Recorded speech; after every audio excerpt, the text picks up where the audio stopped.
Good afternoon and welcome to this evidence session for the Independent Committee on Standards in Public Life. The committee exists to provide advice to the Prime Minister and to the government of the day on procedures and processes around standards matters. And we are very pleased to have with us this afternoon for this session Professor Liz David-Barrett, the Director of the Centre for the Study of Corruption at the University of Sussex, and also Daniel Bruce, the Chief Executive of Transparency International. With the 25th anniversary of the foundation of our committee in 2019, we undertook some academic research into the tapestry of standards bodies that has grown up over many years to provide guidance across the whole of the UK public sector. Following on from that, we thought that it would be useful to undertake an inquiry to look at how well that system is working, whether there are areas where changes are needed, and whether there are examples of best practice that we would like to draw attention to. And we will be reporting on that later in the year. This is a live streamed event through our YouTube channel. And for those who are less familiar with the committee's work, just a reminder that we are not looking at individual cases. We're very much not looking at any cases that are falling in front of the courts at present, but we are trying to understand where strengths and weaknesses lie in the systems and the procedures that we have. So I think without more ado, I will launch into the questions. I'd like to ask, first of all, Professor David-Barrett, in your submission to our consultation, you wrote that UK standards in public life are in decline and at risk of declining further. And Transparency International told us that there have been concerning developments in custom and practice in recent years that are undermining the integrity of our political system. I wonder whether I could invite you to talk through the evidence that led you to those quite harsh conclusions. Perhaps Liz David-Barrett first. Thank you, Jonathan. So I'd like to say that it is quite difficult to systematically compare ethical issues over time and to compare scandals of different types.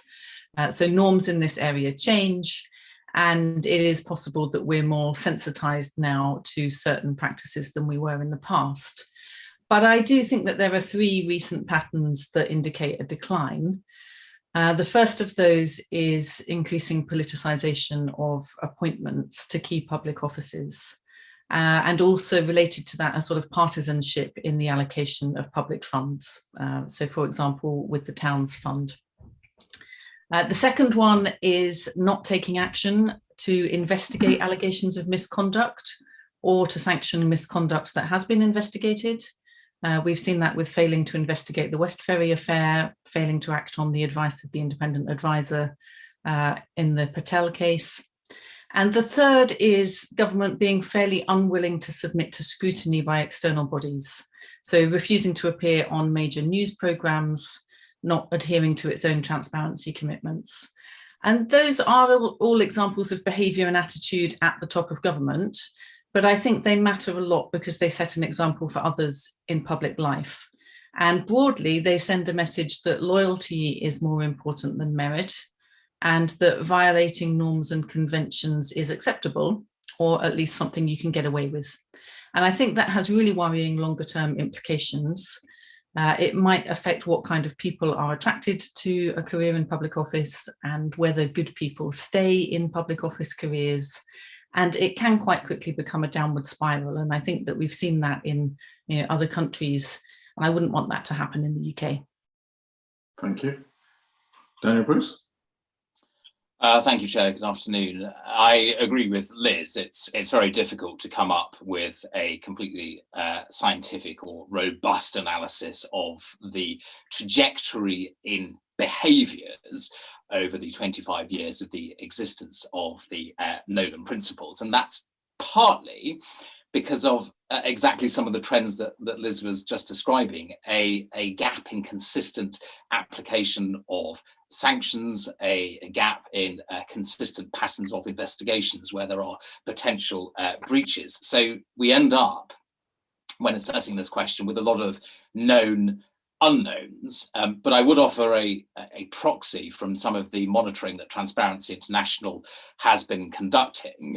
Since 2015 in the UK, we have been monitoring potential breaches of the ministerial code or parliamentary behaviour rules where we believe there is a presenting case for investigation. And we found that there have been 120 incidents since 2015. 30 of those incidents were last year in 2020. So it's fairly straightforward analysis, but you might reasonably observe that there's a slightly greater concentration of presenting cases in more recent months and years. But an important point I want to tease out of those numbers is that a third of those cases have simply gone uninvestigated. No action has been taken on the information available. And in a good number of the other cases, we simply do not know what is happening because of the insufficient transparency around the investigatory regime that exists, particularly for parliamentary behaviour. So I think there's a challenge here to somewhat pivot the question that we're asking ourselves from what has been the direction of travel on standards over the last 25 years to actually ask the question, is enough, is more or less being done to uphold standards? And we would contend that the trajectory there is one of concern. So much of it is about the lack of autonomous and independent investigation. So we don't have a common standard by which to reach a conclusion, a clear conclusion to that question. I mean, you could make a counter narrative, which is to say that if you look at the areas that have been a concern over the last 25 years, things to do with the abuse of the expenses system in Parliament, cash for questions with MPs being paid cash to put down questions, and also with some improvements that arguably have taken place in recent years, including particularly the increased independence of the procedures within Parliament, that the case is not made that we're in a declining position. That there has never been a golden age from which we are now in decline. But do you think that would be a fair sort of challenge to your suggestions? I think in part, because you could reasonably assert that when there has been a scandal, some reactive corrective action has been taken in prior years. The expenses scandal is a good example of that. And one of the positive things that came out of that is that you then have independent oversight of parliamentary expenses that did not exist prior to that scandal. But it took a scandal to get there.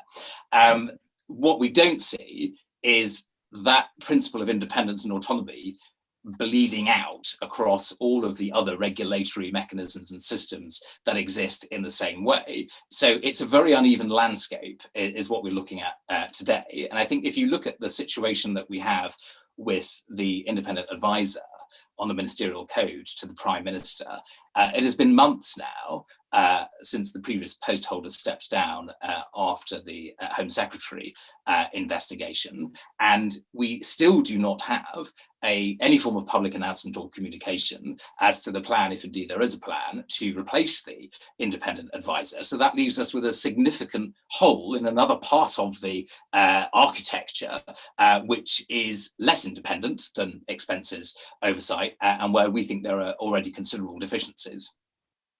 Thank you. Liz, do you have anything to add to this point?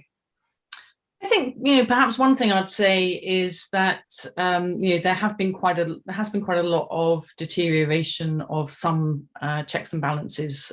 So particularly around something like local government, abolition of the Audit Commission, and standards for England. So actually, to some extent, we have seen a decline in the accountability ecosystem and infrastructure. So I think those are very real changes. And although it's difficult to then say whether we've got more corruption or misconduct as a result of that, it's partly that we're not really very good at monitoring and looking for it. So I think there's this evidence gap is partly coming from weaknesses in the system.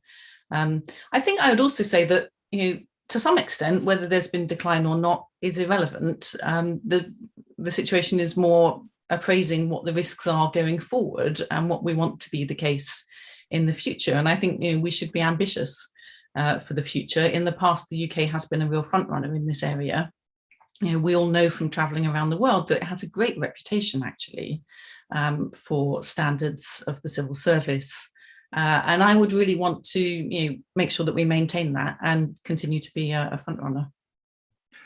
Do you think that standards maybe have come under pressure because of the more adversarial nature of politics over the last 2 or 3 years, or because of the pressures on government as a result of the recent and continuing health crisis? Do you think those are either reasons or excuses for any problems that may or may not have emerged? So I think, definitely Brexit and COVID have both been seen as kind of emergency or exceptional situations. And then they've been taken as a reason to justify breaking conventions.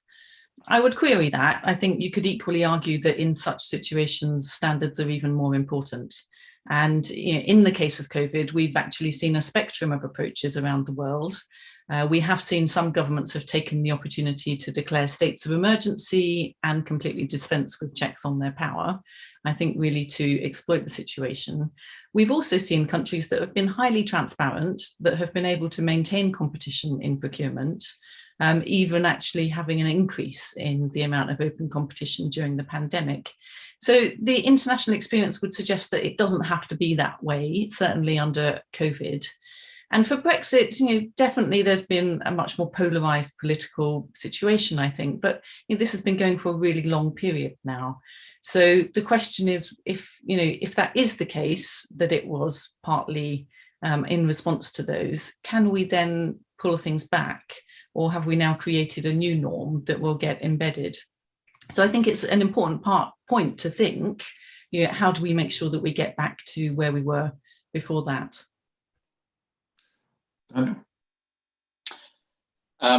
Yes, I think that I'd point again to that analysis that I mentioned earlier, and you can see this concern that we have around the upholding of standards and failure to investigate stretching back into the pre-EU referendum years and across multiple parliaments and governments, I should stress.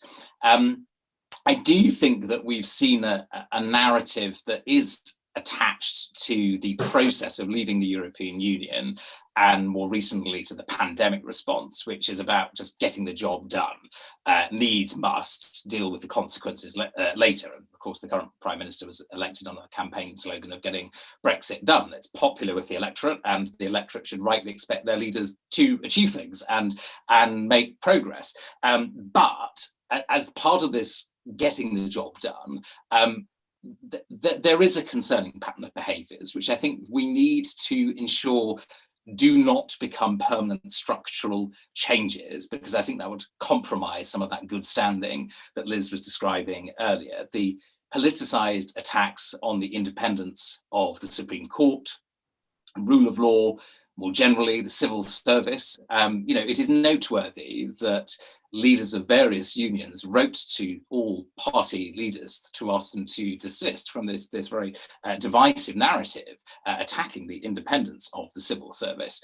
And I do think there's another striking area which we're only part way through understanding, which is about the integrity, particularly of procurement decisions that have been taken during the response to the COVID-19 pandemic. You'll be aware that the National Audit Office identified the VIP lane, which had been set up for procurement purposes to allow referrals from contacts of ministers, civil servants, members of parliaments from all parties, and found that referrals through that VIP route were considerably more successful in terms of securing a contract than the conventional procurement route. And I think what is concerning about that is that whole concept of the VIP lane flies in the face of all of the normal conventions and checks and balances that we would expect to see in place around the spending of public money to prevent undue access, to prevent conflicts of interest in decision making, and so on.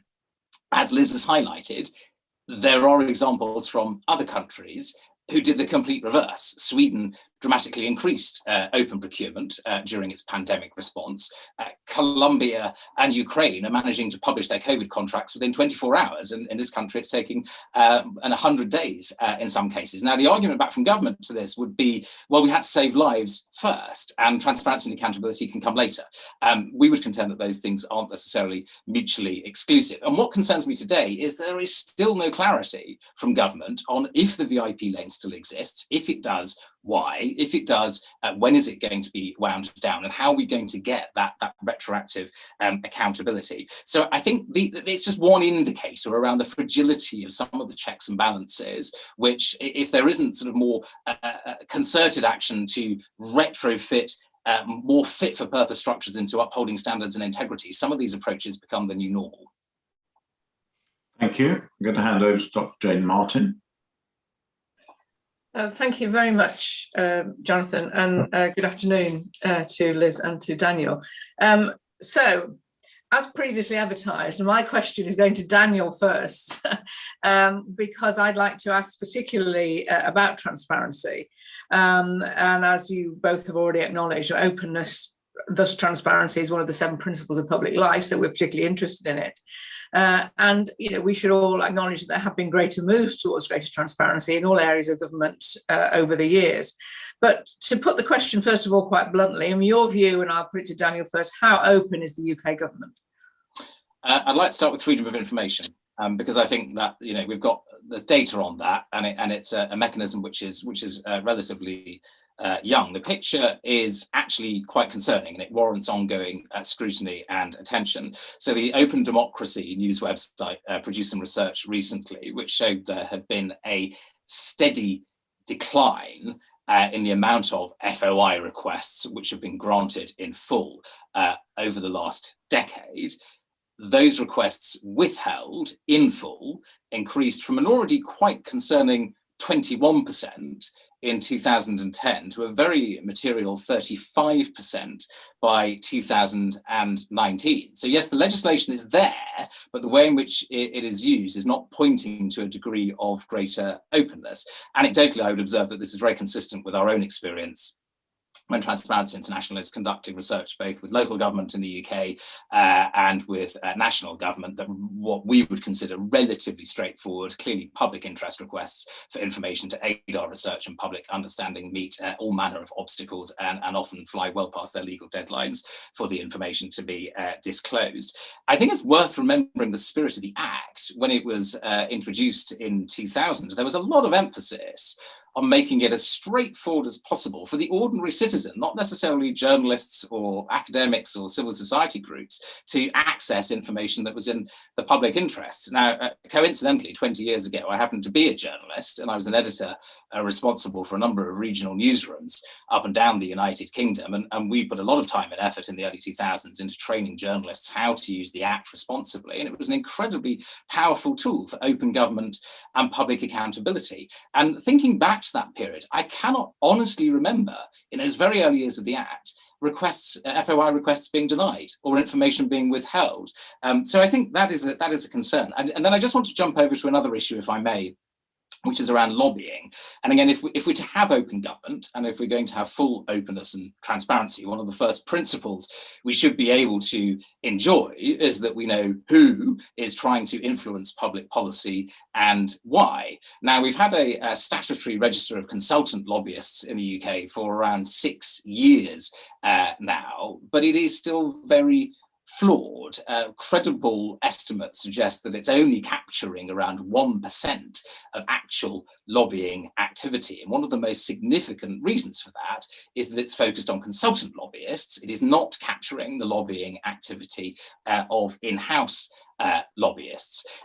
2 other very quick points on this, on the declarations and registers of financial interests of peers and members of parliament. Big difference between the level of information declared by peers, which is quite scant relative to MPs on the time and financial commitments involved in some of their external affairs. But in both of those examples, again, the data exists, it is being published, it's often in PDF format, so it's not machine readable. You certainly can't get at it if you're a constituent with a couple of clicks of your mouse pad. You have to be very IT literate to kind of trawl through all of this in a meaningful way. There are other examples, but I think the overarching point I would make in response to the question is that yes, there is openness. Yes, there is legislation to underpin open government in the UK. And yes, there is a lot of data and information out there. If you kick the tires a bit, you start to find that the vehicle is perhaps not as fit for purpose as outward appearances might first demonstrate. Okay, thank you. So I'll give Liz an opportunity to follow that, please. Yeah, if I could just make two other points. The first one is again about the sort of international reputation. So I think if you look 10 years ago, the UK was a co-founder of the Open Government Partnership. It was really a leader on transparency. And this is a clear area, I think, where there's evidence of a backsliding, particularly relative to the rest of the world, where to a large extent, there's been a transparency revolution in the last decade. It's now much easier to get, for example, very open procurement data in many countries. And the UK has been leapfrogged, I think. The second point I would like to make on this is that transparency is not the same as accountability. It is a critical first step towards accountability. But if we want to translate transparency into accountability, then a lot of things matter around the sort of quality of the transparency. And so when Daniel talks about the poor compliance with the Freedom of Information Act, often that's delays rather than outright refusal. Mm-hmm. But that's really important because if you get delayed information, it's much less valuable and it's much harder to hold to account with that. And if you want transparency to have the effect of deterring bad behaviour, then we need the information to be made available in a timely way. So most governments now are being much more proactive, not most governments internationally, but many governments, and certainly many governments with the kind of mature democratic history of the UK are being much more proactive about transparency. I mean, thank you. You've both been extremely clear, and there may be things we perhaps do want to follow up on in due course. But just for today, can I just ask about better transparency of data? I mean, Transparency International have already criticised this in the past. And I just wondered if there was anything else. Well, further do you want to say, but kind of what are your solutions to some of this? You've criticised the quality of government transparency on data. How do we solve some of these problems? Daniel. Yeah, thank you. I think there are two overarching points. One is essentially an IT question. We need to get to a common standard of how data is shared, ensuring that it is delivered in a machine readable format consistently is absolutely key. It's also about the narrative information which is released. So again, examples on lobbying are that we can have declarations on the register, which I've already highlighted, is very scant in capturing actual activity. But even within those declarations, you can't necessarily discern what the purpose of the lobbying was, who was trying to lobby who over what. Ministerial meetings data, again, is often too vague. It's often released incredibly late, and it's very, very difficult without considerable resource to triangulate all of these data sources to come up with a real picture that creates the transparency we need for the accountability that Liz described. So I think some common standards around the system that is used to release information, some common standards around uniform formats, stronger guidance from the Cabinet Office on ministerial meeting data and so on and so forth around a minimum standard of information there would all be steps in the right direction. I do want to highlight that we spent a considerable amount of time back in 2017 working with the Government Digital Service on MPs' declarations of interests to get to that 2 clicks away, easy to read and understand format, consistent standards, got to a very achievable blueprint, and for reasons completely unbeknown to us, it's gone precisely nowhere. And that's very frustrating for civil society when we put our own effort and time and resources into what should be a fairly straightforward, apolitical, uncontroversial matter that would be a real step forward. So we sense that for all of these things to happen, a lot of it's quite technical, but it does need the political will behind it as well. Of course. Liz, anything you would like to add on that particular point?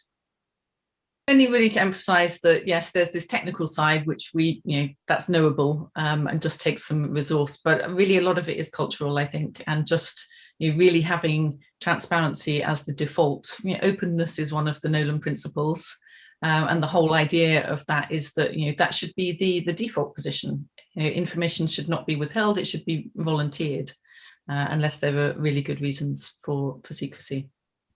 No, thank you very much. I mean, lots of interesting points that I say I'm sure we might follow up subsequent to this. Thank you very much. I'll move on now to, I think it's Shirley next. Liz, Daniel, thank you. I'm interested in getting your views on the regulatory system that we've got in place for public standards. I mean, if you look at the range, there's quite a range of different government standards regulators, from the independent advisors, ACABA, the Public Appointments Commissioner, Civil Service Commissioner, and it goes on. Some are on a statutory basis and others are just advisory. What are your views about this landscape, and how would you characterise the strength of it at the moment? Liz, do you want to start? Okay, thank you. So I think, the fact that we have regulators in these areas suggests that there is an appetite for addressing these issues in public life in the UK. And many of them have helped to set benchmarks for these being areas where we should regulate conduct. But I think there are two problems. One is that many parts of the system are only advisory, and the other is that it is quite fragmented and complex. So to take that advisory part, I actually come from a position of being a defender of that more self-regulatory approach. And that's because overall, I think that it's much more sustainable and efficient to have a system where people want to do the right thing and are self-motivated to do so, than a system where people do the right thing because they're scared of punishment if they don't. But it does rely a lot on trust. And recently it has often seemed that advisory is being interpreted to mean can be ignored with no consequence. And so in a sense, if we look at the word advice, the whole point of an advisory body is that not just that it's providing expert advice, but that someone's listening and takes action on the basis of the advice, that there's a receiver. And I think that has been undermined recently by people forgetting to ask for advice, sometimes in the case of ACOBA, by the advice not seeming to rule out what would look to most people like major conflicts of interest, and by the advice being ignored and that having no consequences. And so I think there's a risk that these bodies could potentially be a little bit more powerful, even with the powers they've got at the moment, but they're not really acting and they're not really being listened to.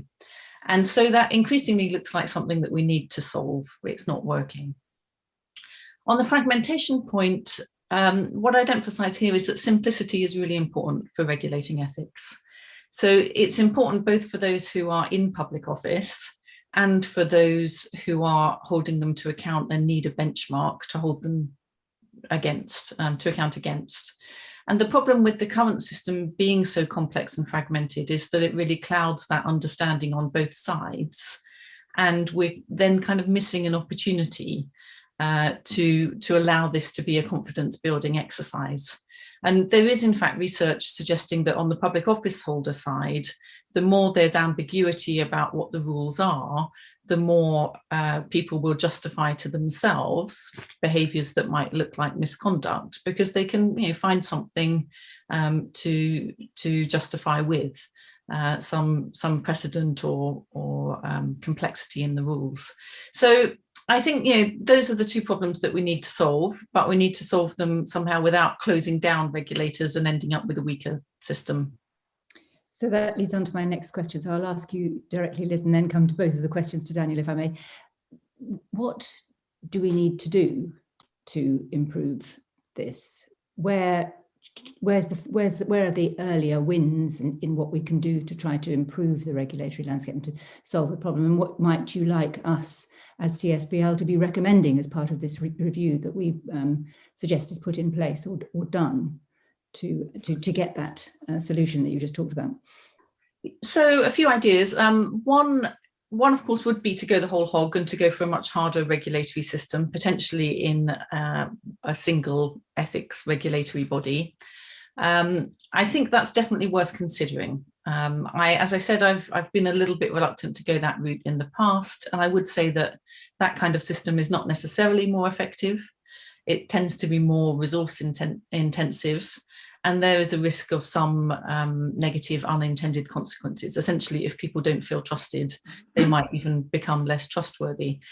But I do think it's worth thinking about, and partly because this advisory approach doesn't seem to be working, I think we should have a look at that. A middle way might be, in the meantime, to do a few other things. So one idea would be for parties to take more responsibility for regulating the conduct of their own members, I think at both national and local level. I think that more transparency would help. So we've heard from Daniel many ways of doing that. So if things were more transparent, then the scrutiny might be working better. More engagement. So ministers appearing on major news programmes when invited, or perhaps responding properly to parliamentary questions and Prime Minister's questions. So some of the practices that we've got at the moment, I think could be made to work better. I also think we could perhaps do more with the Nolan principles. So could we encourage the media to hold people to account against the Nolan principles and to call out behaviour and particular instances of alleged misconduct in terms of, did this really fulfill the standards that we are expecting people to live up to? Potentially even, opposition parliamentary debates could use the standards. So maybe we can make them a bit more active and call people out against the standards. Thank you. Daniel. Thank you. Well, as the committee is aware, much of the fragmented landscape of regulation that we have, obviously that there are exceptions, but much of it relies on adherence to convention. But a system that is based on conventions is only going to be truly effective if the conventions are being followed. And I think that's where we see that the friction at the moment is that the conventions either deliberately or circumstantially are creaking in a few places. We've touched upon the impact that this has had on the post of the independent advisor on ministerial standards to the Prime Minister. Another recent example, which I think is worth pulling out in this context, again, is the Prime Minister's intervention with the House of Lords Appointments Commission, where the Commission took a view that a candidate, former Conservative Party co-treasurer, did not have its confidence for a political peerage. The Prime Minister took a contrary view and exceptionally disregarded the advice of the Commission.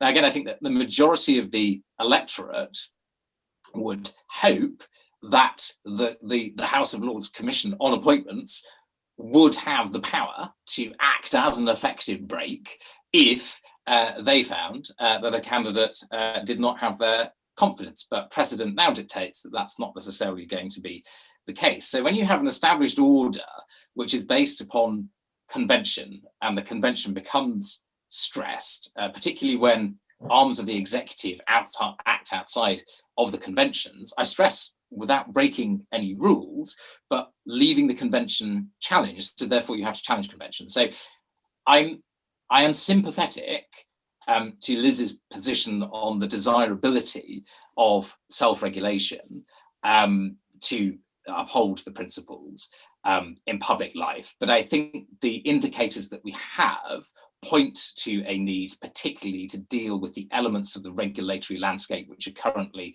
only advisory. And I think the current state is one that suggests we need more than principles alone. The principles act as the foundation for the high standards of good behaviour that we should be able to expect, but they are ultimately an aspiration. So for the aspiration to become a consistent reality, you do need rules in place and you do need enforcement of those rules. And so that requires more independent investigation when there have been potential breaches of rules across the board and under the auspices of the architecture of regulators.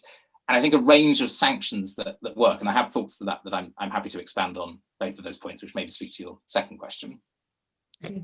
if you'd like me to continue. Yeah. Yes. So Yes. I think, one of the principal recommendations we make to this review is that we do think that there is a strong case to put regulation of conduct in accordance with the ministerial code and parliamentary business appointments onto a statutory footing.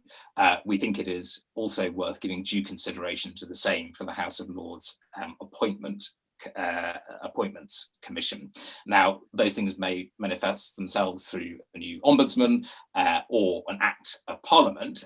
We are not particularly passionately championing one structure or another at this stage. I think it's about ensuring that the means are going to be sufficient to the end. So as part of that, in addition to putting those advisory elements onto a statutory footing, we think we need a more holistic review of the sanctions that are available to those regulatory mechanisms. And I think we recognise here the dilemma that is created with the current regime, with the to sack or not to sack question. It's terribly binary. And actually, if you had more of a ladder of sanctions, then it would, even if it was just an advisory regulator, I think we would see more consistent upholding of standards and more autonomous investigation happening, because there was more likelihood that a proportionate sanction was available at the end of this. But I think there's a cautionary note here with sanctions as well when it comes to the eventual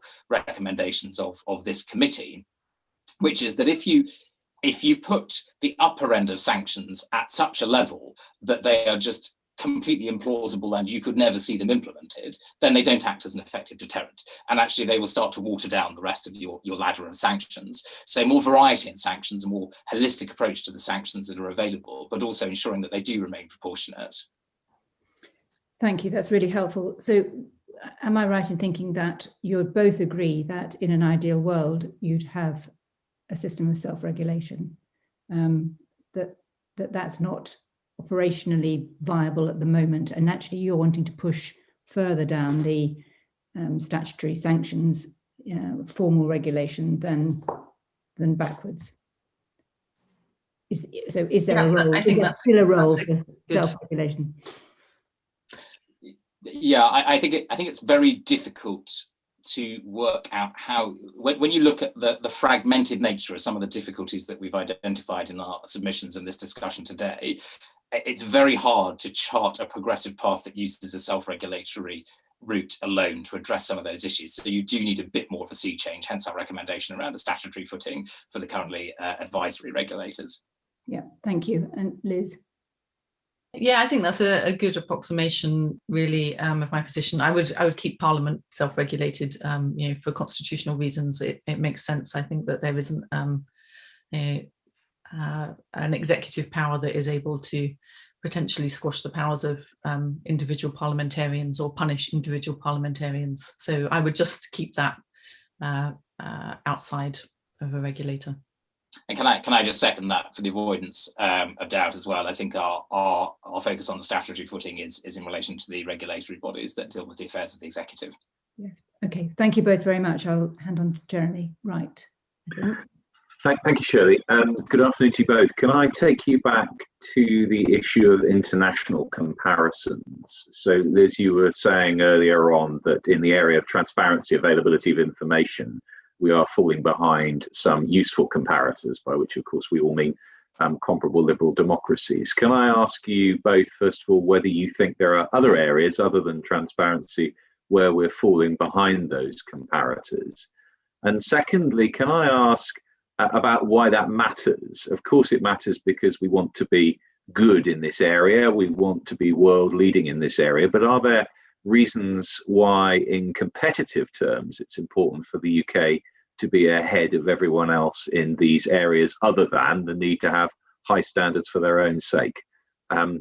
Liz, perhaps since you raised transparency earlier on, perhaps if you can begin and identify any other areas, if there are any in your view.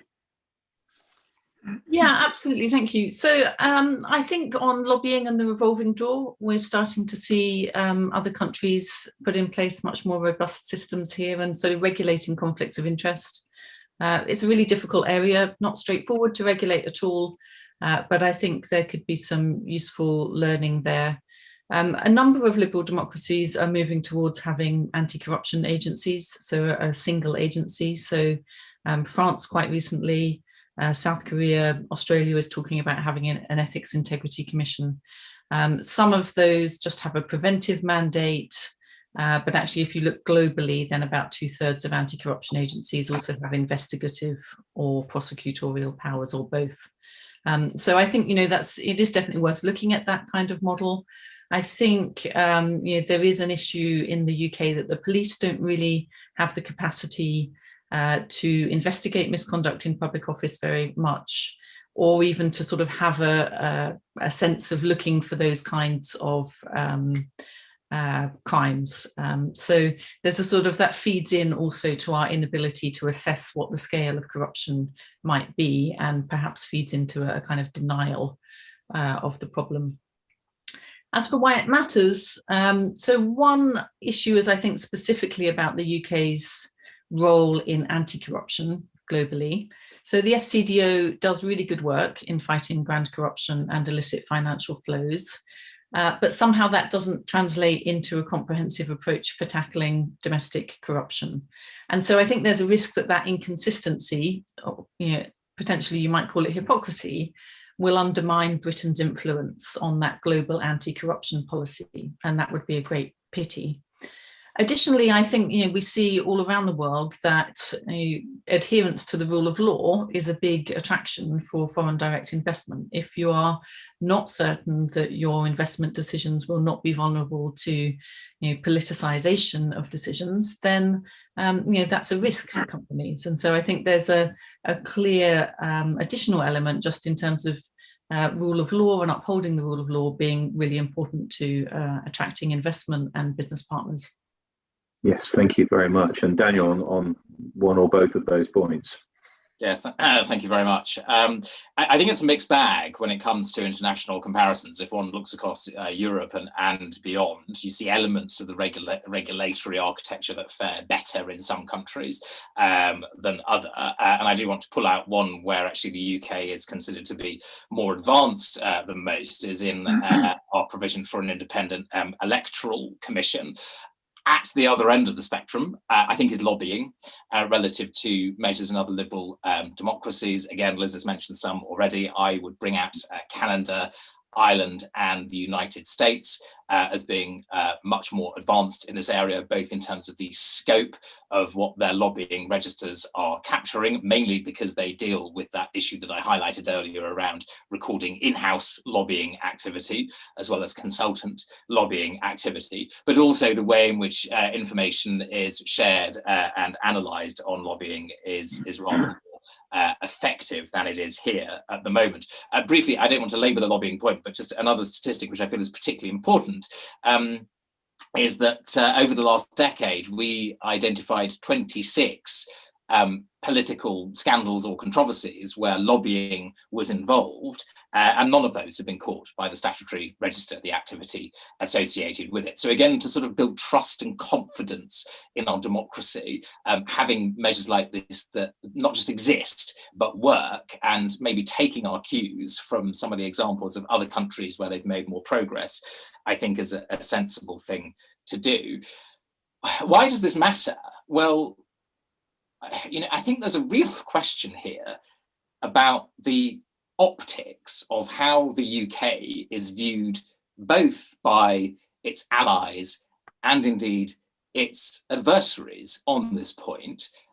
If we get to a point where a narrative becomes entrenched that there is insufficient action to uphold standards and integrity in this country relative to similar liberal democracies. And there's a missed opportunity there for global and moral leadership on this question, especially when we face threats which have been very clearly identified in yesterday's integrated review from nation states who have little or no interest in upholding standards of integrity in their countries or tackling corruption. Now, yesterday, the Prime Minister, in announcing the review, included the welcome expansion of an autonomous sanction regime for the UK beyond human rights abuses, but to include sanctions for individuals involved in corruption globally, to curtail their activities and in particular to stop them moving their illicit wealth into the UK. And again, that's all incredibly welcome, but we need to be in a position to deploy that from a position of authority. And if the direction of travel on our own domestic integrity and standards is the wrong one, that's going to be incredibly difficult. And it's a very challenging picture. We've got an approach to the ministerial code, which is in a vacuum. We've got an advisory body on business appointments, which has been repeatedly, many years by this committee and others, found to be unfit for purpose. We have a commission on appointments to the upper house, which can be overridden by the Prime Minister of the day. There's woefully incomplete picture of lobbying activity and understanding who is trying to influence public policy and for what. And we've got a decade of decline in open access to information under a piece of legislation that is only 2 decades old. So these are not great markers. They're not the beacons of good governance that we need to have in place that give us that competitive edge and that give us the moral authority on some of these issues. But the solutions do exist. We need the political will across the board to move them forward. Yes, thank you very much indeed. That's all I have, Chair. I think Manisha is next. I think, in fact, we're going to hand over to Lord Stunnell, if we may. Apologies. No. I think we've covered some of the ground, so I think we can hand over to Andrew. Thank you very much, and thank you for joining us this afternoon. In your submissions, you've both commented on the complexity of the current arrangements, and indeed we've reviewed some of that in the session so far. Would a degree of institutional simplification be useful? And more important for us as a committee, what would that look like in your views? Perhaps you could start, Professor David-Barrett. Thank you. Yeah, so I mean, going back to the earlier point I made around ambiguity being potentially dangerous and allowing people to justify misconduct, I do think it would be important to simplify things if possible. How that's done, I think, is really a matter that needs to be looked at in some detail. So I think what we need to achieve is that we're simplifying without losing regulatory capacity, that we are building public confidence. So I would think that if we're looking at a single body and just sort of trying out that idea, it should have a scope that is the whole of public service and government, including local government. We actually at the centre get quite a lot of people writing to us with corruption that they think they've spotted or allegations of corruption. That's not something that we can deal with. We're interested in research and teaching, and we can't take on that kind of thing. But I've often really struggled to tell people to know where to go with that kind of thing. To whom should they complain or blow the whistle on that kind of issue, and would anyone actually investigate it? So I think there is this real gap in terms of being able to collect up information about individual cases and about trends that are happening in the overall system. And if we had one single body, it might be much better able to collect up that kind of intelligence about what's happening in different public services and different parts of local government. It would potentially be a place for people to complain to, and for those complaints to have a voice and be able to be investigated. So I think, broad scope. I think it should probably have investigative powers. That's the kind of thing that would actually give it teeth. I think it makes sense to have, not necessarily completely unified standards. So having different standards for different political functions is fine. The exposure to risk varies, but at the same time, they need to be under one umbrella, I think. And I guess I would say that, potential disadvantages of this, obviously it's expensive to set up a a new institution, so that should only be done if we really think there's a benefit. But my sense is that there really could be a considerable benefit here if it builds public confidence and it helps to strengthen democracy. Then there are huge gains to be made from that, and you would actually have a much healthier political system if you can achieve that. You've set out a pretty ambitious program there. Do you see this new body, when you say investigatory powers, I mean, the investigatory powers might be at two levels. One where when a complaint reaches them, they investigate it, and the other is where they go searching for things to investigate. I mean, would this have a policing function beyond, let's say, the Electoral Commission, for instance, in the way that it works in a statutory framework? I think it could potentially have a policing function, or alternatively, we could reform the way that the police is able to deal with these kinds of issues. So, I think in society we need that kind of investigative and function with potential enforcement. It doesn't necessarily need to be in a single body. But the reason it often works quite well, I think, being in a single body, is that then that body is also able to spot the patterns over the whole society and see emerging issues. And so I think, that sort of second proactive role, it's not just looking for individual cases, but it's looking for what are the emerging problems. So, there are new kinds of issues around corruption arising from changes in society. So, one of our big features now is that we're very dependent on adult social care, and that's become a much bigger issue for local government to deal with than it was 20 years ago. So, with that change, there will be new issues around potential corruption risks in that area. So I think the advantage of having one body that is able to collect up this intelligence is that it can do that kind of spotting of trends and risks that are emerging. And then it can not only necessarily go after cases, but it can put in place new policy to be able to stop and prevent those risks. So if one, I mean, you're taking us into an interesting direction here. I mean, the CQC, I think I've got the initials right, does that regulatory function for social care at the moment. I mean, whether well or not, I don't know. But do you see that as being the model you want to see for, let us say, political appointments or for business appointments by the government to various bodies? I think I wouldn't want to go into that level of detail in this. It's something that I'm an academic. I would need to go away and think about that. Yeah. Okay. Thank you very much. I don't know, Daniel, if you want to add anything to what we've heard.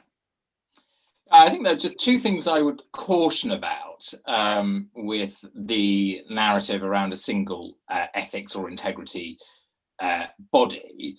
Have a little bit of concern that there's a lot of chatter in the media about this concept at the moment, and that it risks becoming an end in and of itself as a concept. And so I think it's very important, if I may, that this committee, in considering its conclusions over the coming months, is that the purpose of that end is clear. The body is the means, but what is the end that we're trying to get at? What are the elements of regulation that we're trying to fix? And is a single body a route to that conclusion? I also think one of the risks around it is that because there's this noise around the concept, is that it could become unhelpfully politicized, and it could be seen as a poster boy for opposition parties with which to shout about, for example, COVID procurement issues that I've talked about. And I see that in the public debate at the moment. So I think we need to look at the question and the merits of a single body in a completely dispassionate way that is driven by the objectives that this committee and governments and regulators see as the most important things to be able to address. We also have a concern that you probably couldn't get away from having, or shouldn't get away from having, a separate electoral commission. And again, to earlier points, that you would still need separate regulation of parliamentary behaviour. All that said, I think just to underscore the point here, with each of the advisory elements of regulation at the moment, that the characteristic, the ends that we would like to see is that autonomy of investigation and independence when it comes to imposing sanctions. I think that's one of the biggest gaps that we see at the moment. So if we come out of this process with a series of tweaks, that would be a significant tweak that would make a significant step forward. And then I think, just to second what Liz has said around one of the problems with complexity at the moment is that the gaps create cracks through which poor behaviour can fall, and that is another good reason to address this. And some of that, as well as through whatever body addresses it, will come through clearer guidance. There's an interesting comparison between the financial interests declared by the current Chancellor of the Exchequer, which are all fully compliant, but he's faced criticism in the media for not disclosing the financial interests of his wider family, in particular his wife. David Cameron, when he was Prime Minister, conversely, produced a significantly greater volume of information in the same form of declaration, including his wider family interests and so on and so forth. Both of them were right, and both of them were compliant, but there's a significant gulf between those two examples. So again, even if you get the body right, there's this lower order need to address the guidance that's provided to ministers around adherence to the ministerial code, the common standards around what is disclosed and what isn't. Yeah, I mean, that's making a case for what one might call best practice, which maybe goes above minimum compliance. I don't know if you've got a view about how those things can be separated. I'm not sure that we would want them to be. I think, in short, I think we would want best practice to be the minimum compliance. Maybe that's a little bit utopian. I don't know, but I think that if nothing, the minimum standard needs to come up, because there are multiple points of evidence of it being deficient to do the job that it needs to do at the moment. Okay, thank you very much. I think that brings us to the end of our available time. So can I just say thank you very much indeed for both of your time this afternoon, and also for the submissions that you put into the inquiry, which we're most grateful for. And it's been a very helpful session. So thank you very much.